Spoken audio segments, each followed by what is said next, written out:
So welcome back to my channel.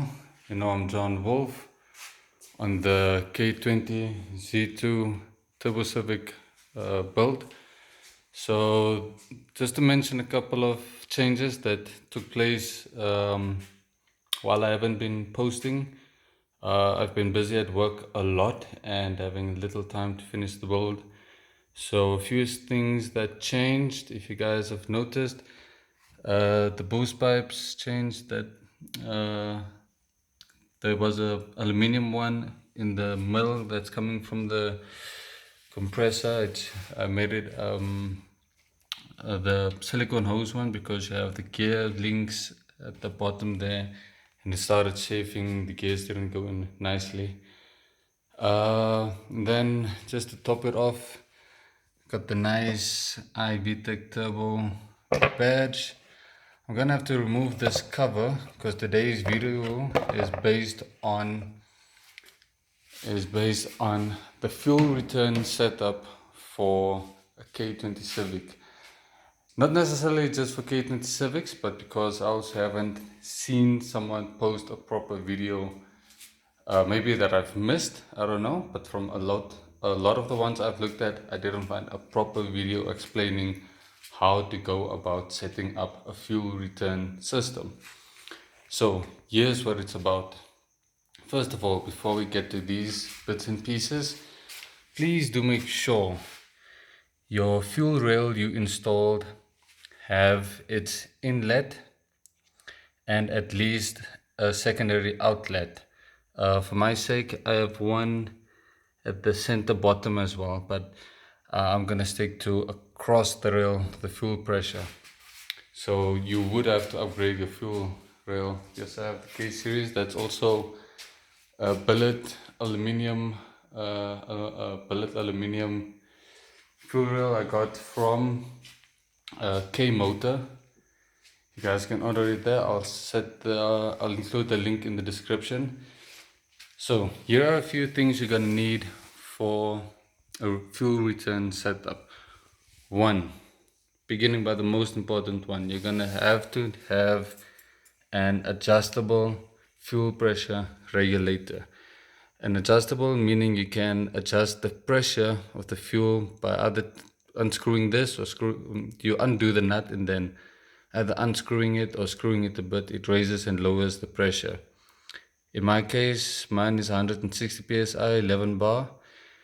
And yes, when it comes to fuel pressure regulators, it does make a difference. I heard in the one video the guy saying no, it doesn't make a difference which way you connect the pipes. It does. The ones on the side, the two on the side is usually your inlet and your outlet. You can set those up any way you want. You can have the inlet here and the outlet. No, fuck it. You can have the inlet here and if you have it before the fuel rail, you can have your inlet here and your outlet there, or in my case after the fuel rail, then it's just an inlet. But the most important part, the bottom one is the return. Because if you know your fuel pressure regulators, if you know them, you know that there's a diaphragm in between. As soon as the fuel pressure reaches its whatever point you set it at, it will start lifting up and dumping that fuel back into the return. So inlet, outlet, before fuel rail, after fuel rail, just inlet. In my case, I went with a stainless steel braided fuel hose. You can have nylon, you can have just normal fuel hose depending on your budget. Me, I didn't mind spending an extra bit. Remember, I'm in Namibia, so we speak in terms of Namibian dollars. So just for these bits and pieces, not the fuel pressure regulator included. I'm not gonna mention prices. So, but I'm a bit extra safe since the fuel return line will be running through the engine bay, down to the bottom and beneath the car and back into the fuel tank. So as you can see, okay, before I get to that, so this end of the fuel hose will be attached there. One of the other things you will need is your fittings. Now I preferred these nice fittings because they suited the car's engine bay. These in my case are AN6 fittings. AN6 is 3/3 uh, 3/8 of an inch. So I got these from Mr. Turbo, and yeah, they seal the fuel hose properly.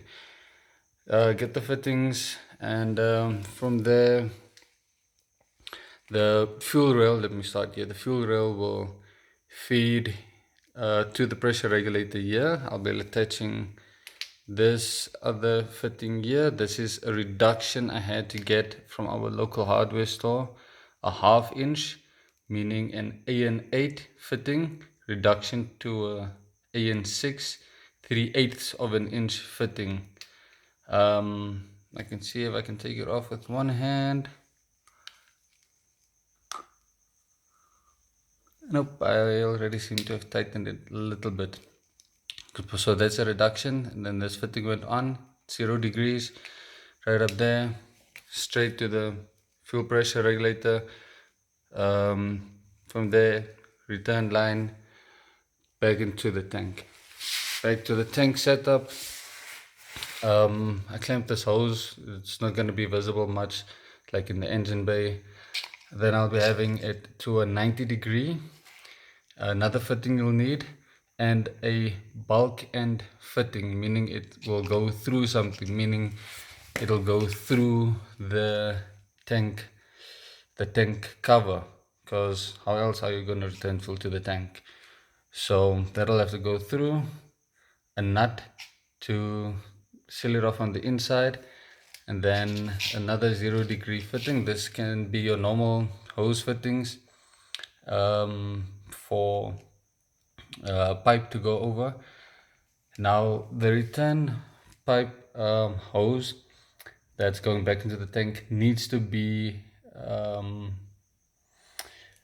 it need to be able to withstand fuel. You get hoses that expand and all that shit that doesn't work well with fuel. This one is fuel submersible. It can be in fuel and absolutely shit will happen to it.